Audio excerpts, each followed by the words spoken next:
نور خبر نه یم چې زما که د هغه ګناه ده نور خبر نه یم چې زما که د هغه ګناه ده خو چې څه کېږي په موږ دا د بېلتانه ګناه ده او د دومره ظلم باوجود ستا خاموشي پوښتونه تا ته پښتون ویل سړیه کبیره ګناه ده مننه د دومره ظلم باوجود ستا خاموشي پوښتونه تا ته پښتون ویل سړیه کبیره ګناه ده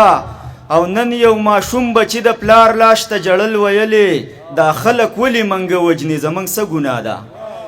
نن یو ماشوم بچی د پلار لاش ته جړل ویلې دا خلک ولې منګه وجنې زموږ څه ګناه ده او که د خپل حق غوښتنه کوپر وي که نه قاضي صاحب بیا زه کافر ښیم زما دغه ښکاره ګناه ده او سوال د یووالي د پښتون کوم یم داسې ملنګ زکه د سر نه یم تر پایه تهمتونو کې رنګ او ټول پښتانه مې ځان سره دا وصیت ولیکئ په اور مې وسېځئ که مړ نه شوم غیرت او په ننګ ټول پښتانه مې ځان سره دا وصیت ولیکئ په اور مې وسېځئ که مړ نه شوم غیرت او په ننګ او ما همیشه کړي د امن او د مینې ټپې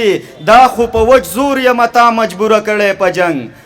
ما همیشه کړي د امن او د مینې ټپې دا خو په وچ زور یم تا مجبوره کړی په جنګ او نصیحتونه راته مه کوئ قربان مو شمه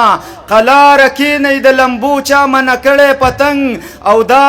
پښتونخوا زما د پلار نیکه میراث دی سیبه زه دلته نه منم په ځان باندې د بل چا قلنګ مننه دا پښتونخوا زما د پلار نیکه میراث دی سیبه زه دلته نه منم په ځان باندې د بل چا قلنګ او انوره بیا به مو نامه اغیار او دس کې اخلي که چرې لرې مو یو بل ته کړو د زړونو نه زنګ که چرې لرې مو یو بل ته کړو د زړونو نه